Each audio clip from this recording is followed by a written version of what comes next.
Hello, welcome to easy class by മൂസിയിലേക്ക് എല്ലാവർക്കും സ്വാഗതം. ഞാൻ ഇവിടെ എടുക്കാൻ പോകുന്നത് കാലിക്കറ്റ് യൂണിവേഴ്സിറ്റിൻ്റെ ഫസ്റ്റ് സെമ്മായ ബികോംകാരുടെ മലയാളമാണ്. മലയാള സാഹിത്യ വിചാരം. നമ്മൾ ഓൾറെഡി രണ്ട് ചാപ്റ്റർ നമ്മൾ എടുത്തു കഴിഞ്ഞല്ലേ. ഇനി മൂന്നാമത്തെ ചാപ്റ്ററാണ് നമ്മൾ എടുക്കാൻ പോകുന്നത്.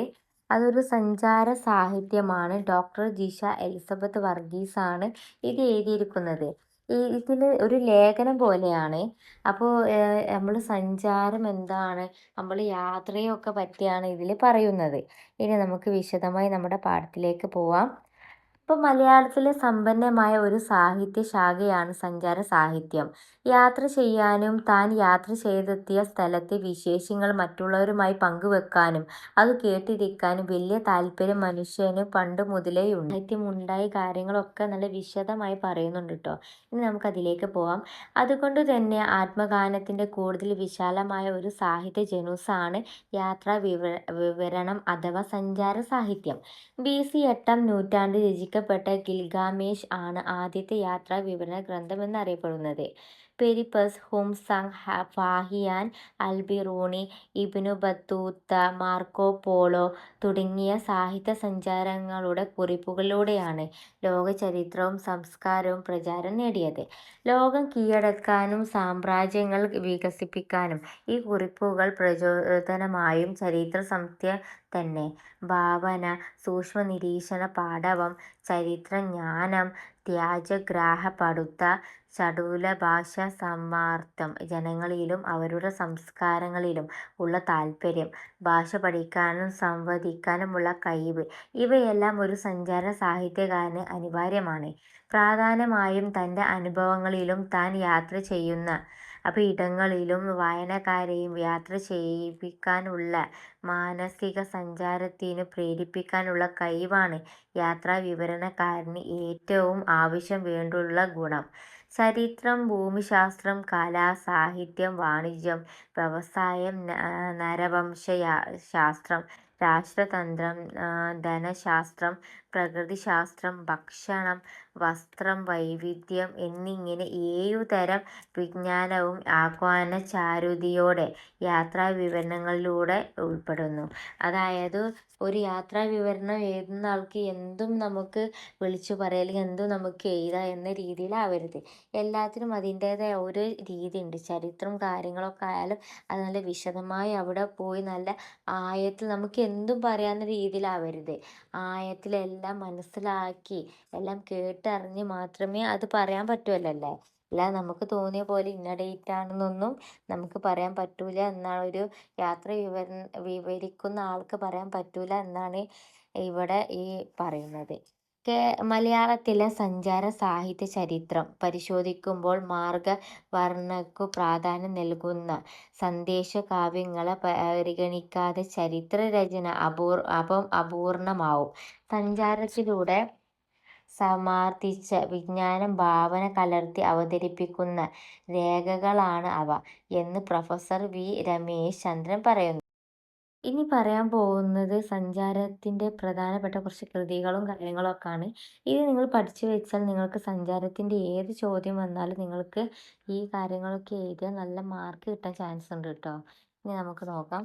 ആദ്യത്തെ സഞ്ചാര സാഹിത്യ കൃതിയായി പരിഗണിക്കുന്ന പാറേമക്കൽ തോമ കത്തനാരുടെ വർത്തമാന പുസ്തകം ആണ്. ഇനി നമുക്ക് കുറച്ച് പണ്ട് കാലങ്ങളിൽ കുറച്ച് യാത്രാ വിവരണങ്ങളെ പറ്റി നമുക്ക് നോക്കാം. പരുമള തിരുമേനിയുടെ ഊർജ്ജം യാത്രാ വിവരണം. പിന്നെ അതേപോലെ തന്നെ കൊച്ചു ചണ്ടിയേച്ചൻ്റെ ചത്തുബാലചരിതം. കട്ടയാട്ട് ഗോവിന്ദ് മേനോൻ്റെ കാശിയാത്ര റപ്പോർട്ട. പിന്നെ അതേപോലെ GP പിള്ളയുടെ ലണ്ടനും പാരീസും. KP കേശവമേനോൻ്റെ ബിലാത്തി വിശേഷം. തരവത്ത് അമ്മാളുവിൻ്റെ ഒരു തീർത്ഥയാത്ര എന്നിവയാണ് ആദ്യകാല മലയാളത്തിലെ യാത്രാ വിവരണം എന്ന് പറയുന്നത്. തുള്ളൽ പാട്ടുശൈലിയിൽ രചിച്ചിട്ടുള്ള ധർമ്മരാജാവിൻ്റെ രാമേശയാത്ര എന്ന കൃതി മലയാള പഠ്യശാഖയിലുള്ള ആദ്യത്തെ യാത്രാവിവരണമായി കണക്കാക്കാം. മിസ്സിസ് കുട്ടൻ നായരുടെ ഞാൻ കണ്ട യൂറോപ്പ് ഒരു മലയാളി വനിത എഴുതിയ ആദ്യ യാത്രാവിവരണമായി പരിഗണിക്കുന്നു. മലയാളത്തിലെ ആദ്യത്തെ ഭൂലോക പര്യടന ഗ്രന്ഥമാണ് NK നായരുടെ ഭൂപ്രദക്ഷിണ വൃത്താന്തം. K. മാധവൻ നായരുടെ ഒരു ഹിമാലയൻ യാത്ര യുക്തിചിന്തയും ശാസ്ത്രബോധവും ഉൾക്കൊള്ളുന്ന മനോഹരമായ ഒരു യാത്രാവിവരണമാണ്. മലയാള സഞ്ചാര സാഹിത്യ ചരിത്രത്തിൽ വർണ്ണശബളവും ഭാവനാമനോഹരവും വിസ്തൃതവും ഗൗരവവുമായ ഒരധ്യായമാണ് എസ്. കെ. പൊറ്റക്കാടിന്റേത്. ഈ മേഖലയിലെ കുലപതി എന്ന് അദ്ദേഹത്തെ നിസ്സംശയം വിളിക്കാം. അനന്തവൈചിത്ര്യമാർന്ന ഈ പ്രകൃതിയുടെ സങ്കീർണതകളിലൂടെ കടന്നുപോകുമ്പോഴും മനുഷ്യന്റെ ആന്തരികമായ ഐക്യം കണ്ടെത്താനും വായനക്കാരെ ബോധ്യപ്പെടുത്താനും കഴിഞ്ഞ എഴുത്തുകാരനാണ് പൊറ്റക്കാട്. എന്തും ഏതും അറിയാൻ കണ്ണുകൾ തുറന്നുവെച്ച സ്നേഹഗായകനായ നാടൻ മനുഷ്യൻ എന്നാണ് പ്രശസ്ത നോവലിസ്റ്റ് പുനത്തിൽ കുഞ്ഞബ്ദുള്ള പൊറ്റക്കാടിനെ അനുസ്മരിക്കുന്നത്. വിദേശ പര്യടന കൗതുകത്തോടൊപ്പം സ്വദേശ ജീവിതത്തിന്റെ കൃതാർത്ഥത നിറഞ്ഞ ഒരാത്മസംതൃപ്തിയും അദ്ദേഹത്തിന്റെ യാത്രാവിവരണങ്ങൾ വായിച്ചാൽ ലഭിക്കുമെന്ന സുകുമാർ അഴീക്കോടിന്റെ വാക്കുകൾ ഏറെ പ്രസക്തമാണ്.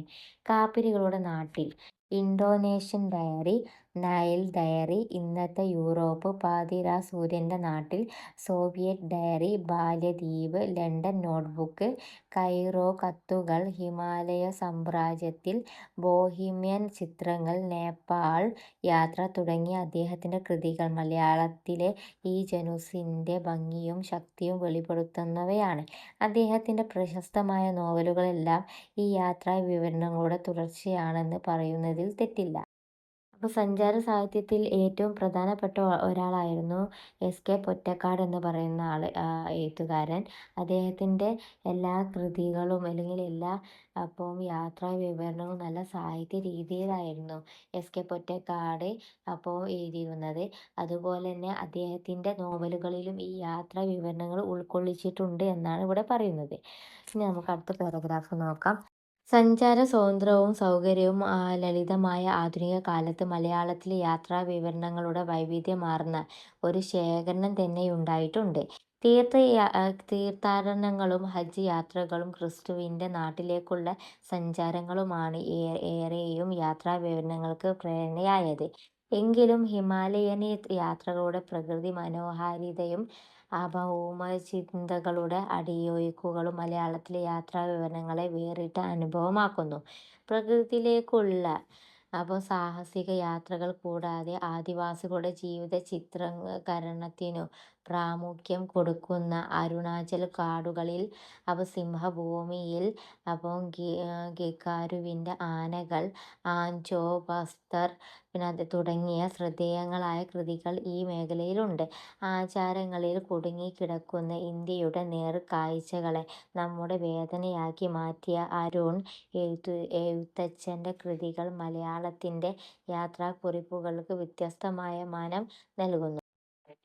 മരക്കലത്തോട്ടം മുതൽ ആരംഭിക്കുന്ന സ്ത്രീകളുടെ യാത്രാക്കുറിപ്പുകൾ മുറിവേറ്റവരുടെ പാതകൾ എന്ന ഹരിത സാവിത്രിയുടെ സഞ്ചാരാനുഭവത്തിലെത്തുമ്പോൾ സ്ത്രീകൾ യാത്രാരംഗത്ത് കൈവരിച്ച സ്വാതന്ത്ര്യവും സാഹസികവും മാത്രമല്ല, മലയാളത്തിലെ പെൺ ആഹ്വാനങ്ങളുടെ നൂതന സാധ്യതകളും സവിശേഷമായി ദർശിക്കാം.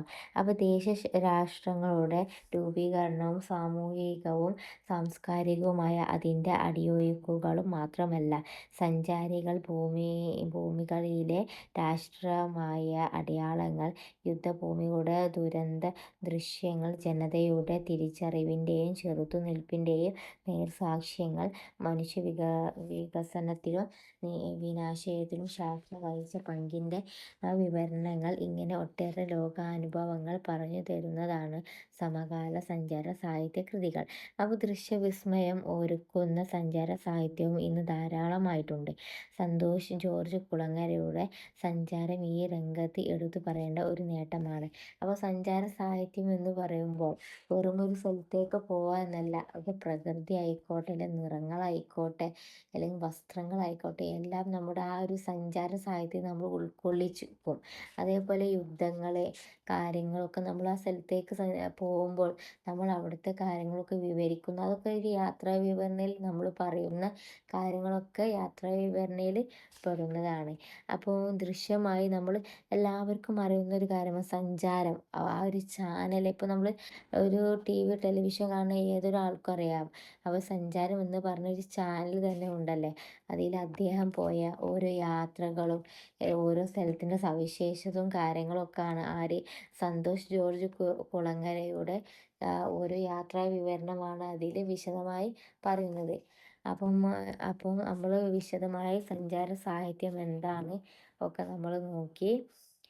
ഇനി നമുക്ക് സഞ്ചാര സാഹിത്യവുമായി ബന്ധപ്പെട്ട് ഒരു സഞ്ചാര സാഹിത്യ ആണ് നമുക്ക് അടുത്ത ചാപ്റ്ററിൽ വരുന്നത്. തീർത്ഥയാത്ര എന്നാണ് അടുത്ത ചാപ്റ്ററുടെ പേര്.